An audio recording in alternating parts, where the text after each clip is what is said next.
My name's Brian Coester. I'm CEO of Real Estate Connection. Hello, everybody. I'm Vince Parlove. Hi, I'm Chris Heller. Since you guys had some stuff you want to talk about with just sort of growing the purchase pipeline and things of that nature. Yeah, before Chris goes, because I think he's great to really speak to that. Kurt Nielsen was on the Q&A, and he made a really good point. You know, the difference between a pre-qualification and pre-approval. And Kurt, we didn't mean to use those synonymous with each other. You know, pre-approval typically is somebody that's been fully underwritten at a lender, and that's as good as gold, right? And a pre-qual means, hey, this is probably what you can qualify for, is typically in our industry. So, and Kurt really points out, you know, using that pre-approval to differentiate yourself as a lender when you're sending your buyers out to market, to compete with these cash buyers and things of that nature. Thanks, Kurt, for the comment. I don't know, Chris or Brian, if you want to comment on that real quick, but it was more of a statement than a question, I think, from Kurt. We, as an agent, you want someone who's pre-approved. Now, across the lending industry, you know, the definition of a pre-qualification or even a pre-approval does vary depending on the processes of the lenders. Agents understand that, consumers don't.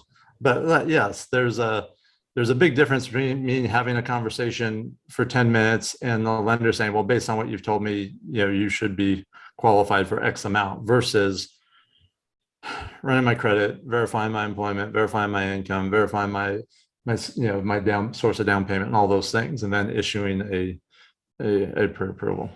Sure. But getting back to growing your pipeline, Chris, you were going to, Brian kind of segued that to you to kind of maybe speak to that. Give us your thoughts on the pipeline piece of what people are doing.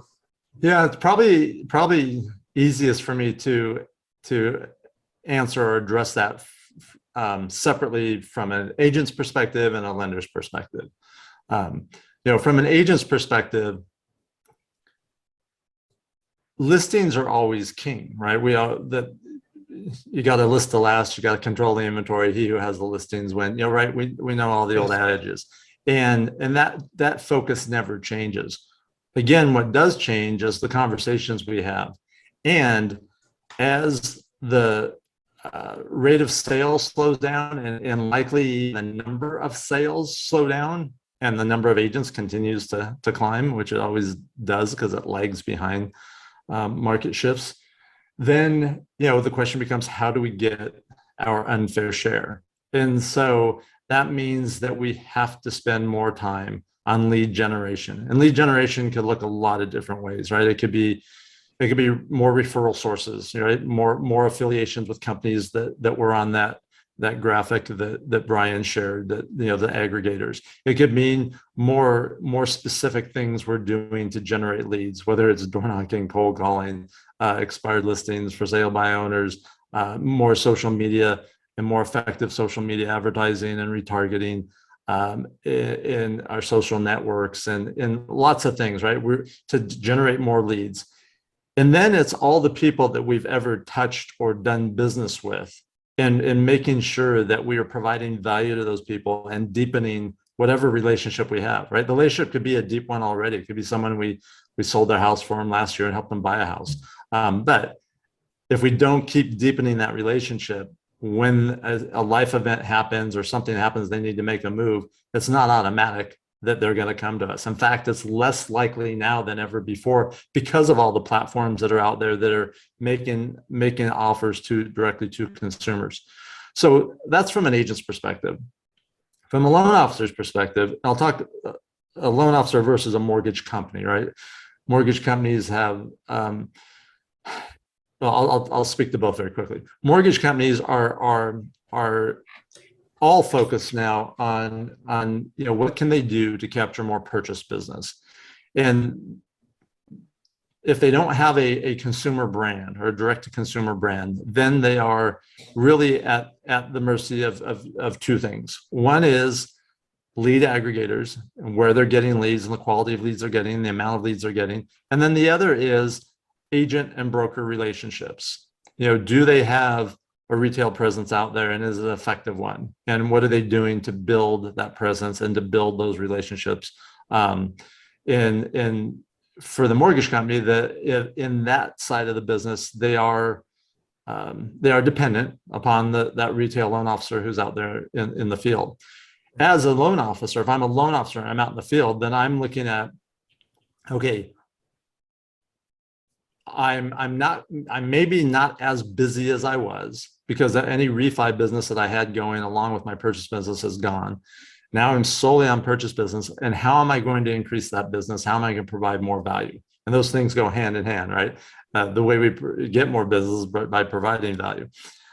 So again, it's how can I meet more agents? How can I differentiate myself? Is it through lead opportunities? Is it through platforms that I'm a part of that I can bring value to an agent? And the highest value to an agent is a transaction, right? Or a consumer that's going to buy or sell at some point in the future. And then how can I deliver more value to the partners I already have? What can I do to speed up the process? What can I do to partner with them to help create urgency? What can I do to partner with them to help educate the buyers on the ones that are thinking about putting it off or putting things on hold or waiting to see what's going to happen? Yeah. How can I be more proactive in those conversations and teaming up with my agent partners to help more consumers make the right decisions?